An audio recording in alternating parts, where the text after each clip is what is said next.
Rev up your engines!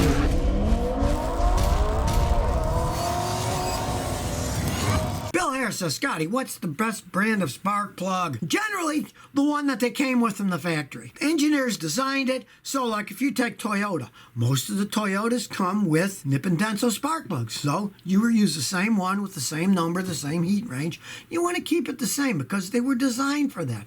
That's just how those things are. Don't go by this magic BS that, oh, these special spark plugs, you get more horsepower, better gas by the line of baloney. All they do is make sparks to fire the gasoline, and the ones that are in them are designed the best. The only advantage of using a modern spark plug in an older car is the modern iridium spark plugs merely last longer. The iridium does not corrode from the electrical firing and from all the gasoline burning. I've seen iridium plugs that had 200,000 miles, and the original ones, and the vehicle was still running okay. So if you wanted to switch to iridium plugs and it didn't come with iridiums, if they make iridiums for your design, go ahead. That's perfectly fine. But generally, the best plugs are the ones that the car came with. Aaron Enholt says, I got an '08 GMC Envoy Denali 5.3, 245,000 miles. Should I disable my active fuel management to prevent a stuck lifter? Yeah, you might as well. I'm amazed that it hasn't broken yet. Those active fuel management things broke all the time in the 2008s.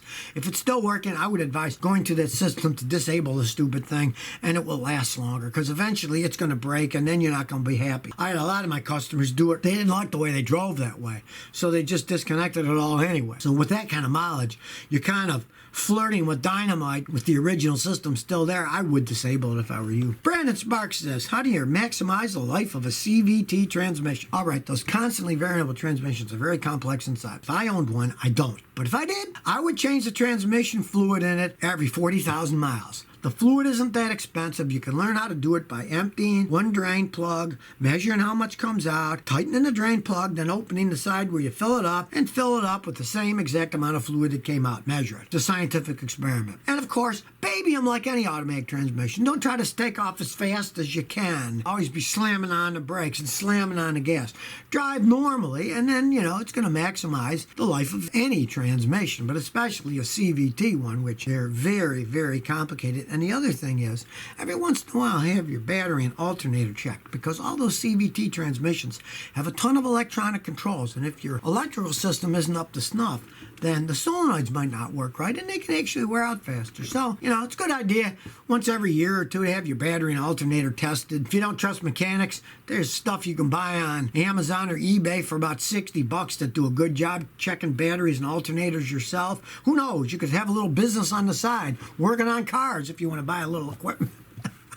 Willica Jones says, how do you troubleshoot the tire pressure monitoring system? All these cars nowadays, by law, they have to have a tire pressure monitoring system. And almost all of them, each tire, inside the valve stem where you add the air, there's a little broadcast station, and it tells your computer how much pressure is in each tire. And when they get off a certain amount, it puts a warning on, and then you got to add air. As they age, guess what? The stinking batteries go out. They're just batteries. Eventually, they run out of power, right? They're not solar powered. They're not magic. They have batteries. You got to go to a guy like me who has a tire pressure monitoring computer scanner, and I get it out, and I just go to each wheel, and it checks them. I push a button, it sends a signal, it's supposed to receive something back. If it sends a signal, it doesn't receive anything back, that one's bad. Then you got to take the tire off. Then you got to take the tire apart. Then you got to put a new assembly in that costs like $100. Then you got to put the tire back on, rebalance it, and away you go. It's a pain in the but without one of those machines, you can't. You got to have a fancy machine like that. That's why a lot of people, I tell them when they break, because they all break eventually, the batteries go dead, and they don't work anymore. All you got to do, ignore them, get a air gauge pressure, and measure your tire pressure once every month or something like that, and look at them to see if they're going flat, rather than spend a whole bunch of money fixing a stupid system when it breaks. Bunch of black. Scotty, what do you think of Opel? Are they reliable? All right, first car I ever had was an Opel Cadet. GM imported them, because GM actually owned Opel for a long time. They bought them in the 1930s, I believe, and recently they sold them, but they owned them and they sold them in Europe mainly. If you live in the United States, forget buying an Opel. The parts are hard to get, they're expensive, nobody knows how to work on them. But if you live in Europe, people own them all the time. When I was in England, people were all driving around in Opels. I saw a whole bunch of Opels, and they sold a lot of them, and then people know how to fix them. The parts were cheap enough to buy, so there's nothing wrong with it. But in the United States, you'd be kind of foolhardy buying an Opel. Crim 22 92 says, Scotty, got a 98 Grand Marquis, 278,000 miles recently when I drove her, hear noise coming from the rear differential. Well, odds are the differential's wearing out then, but before you throw a bunch of money into that, jack it up and grab the drive shaft. Sometimes the rear drive shaft universal joint will make a noise, and it sounds like it's coming from the rear end, and that's easy to test. With it jacked up in the air, you grab it, the drive shaft, and twist it, and if you see it going clunk and you see the U-joint moving, you just need a U-joint. Now, if that's not it, odds are you're going to need a rebuilt rear end. Now, you could drain the fluid out, and if it's all dark and dirty, which it probably is, put new fluid in, it might quiet down a little, but eventually you would need a rear end rebuilt. That's an awful old car. It costs a lot of money to do it right. I don't know if you'd even want to spend that kind of money in a car like that. D. Harrison says, how many miles do you put on your car in a year? Well, not much anymore. I never did all that much here in Houston because I road test people's cars all the time when I'm done working on them, and sometimes you got to road test them for a long time. So I use them to run all my errands and doing whatever I'm doing. Now, our strange society we live in, when I fly places on business or holidays, visiting the grandkids, whatever, it's actually cheaper for me to Uber to the Houston airport than it is to drive there, pay for the parking for a week, and then drive back. It's cheaper to do an Uber trip. So I don't even drive to the airport anymore. I think on my car last year, I put 900 miles on it. My wife is retired from being a teacher. She used to put like 4,500 miles a year on her car, and now she puts like about 1,500 on her car. So, because whenever we travel, we fly and then we rent a car. We don't use our own cars. We don't have the time to drive thousands of miles. We just fly and then rent a car and drive the rest. Zoo says, my heater core shoots out coolant. If you got a heater core that's shooting coolant out, to replace it on some cars can be over $1,000 job, taking the whole dash apart, painting a wazoo. Here in Texas, it doesn't get that cold, so bypassing is a very simple thing. You go under the hood, and you'll see there's two heater hoses, one going in each side to the firewall. You just cut those hoses, go to a place like AutoZone. They sell the heater hose splice kit, piece of plastic with clamps. You put them together and clamp them together. That bypasses the heater core, and it can't leak anymore because there's nothing going through it. Of course, you will no longer have any heat in the car either. So if you live up north, you're probably going to want to fix the heater. If you do have one of those heater cores, it's going to cost you $1,000-something bucks. You could get one of these little under dash heaters that you can just take those two hoses and connect them to that and use that rather than spending $1,000-something changing the in-dash system. That can be a real pain. David Nusky says 1982 Bronco isn't getting fuel to the carburetor.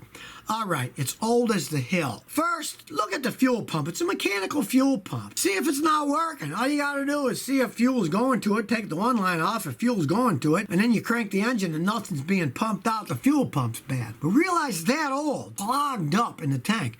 The tank has a sump, and in the end is a sock, the sock filter. And they'll often rust and clog up, and then they won't flow through. So if that's clogged up, you could take the line off near the tank and blow in it. If you can't blow and it doesn't bubble out the tank, then it's clogged and you have to take it all apart and replace all that piece. I did one recently, and that's why I have good experience with it, because it did the same thing. It kind of flummoxed me for a while, but then I just thought, I got my big air pressure gun. I pushed it on, and it wouldn't blow through, and I knew it was clogged, and I had to take it all apart and buy a new sump assembly because it was all rusted up from age. Chase Milovic says, I got an '07 Colorado 5-speed manual transmission, rolled over 130,000 miles. I'm betting no previous owner changed the fluid. Should I change it?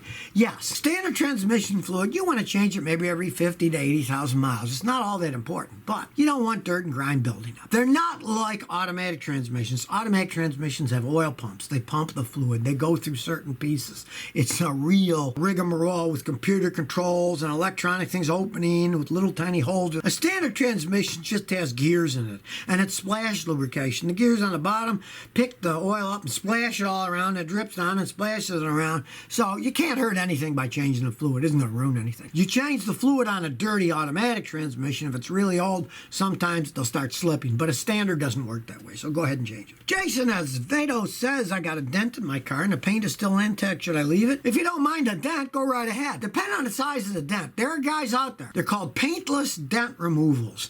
And these guys are pros. I even have a video on it. Type Paintless dent removal Scotty. You'll see the whole video of the guy doing my wife's car. It took him 2 hours. But he went in there with his little tools and hit and smashed and hit and smashed. And he was done. The paint was fine and the dent was gone. Don't try it yourself, because I tried once. It's almost impossible to do unless you have the patience of Job. He sat there for 2 hours hammering and pushing and shoving.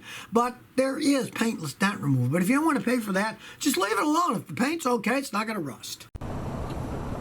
So if you never want to miss another one of my new car repair videos, remember to ring that bell.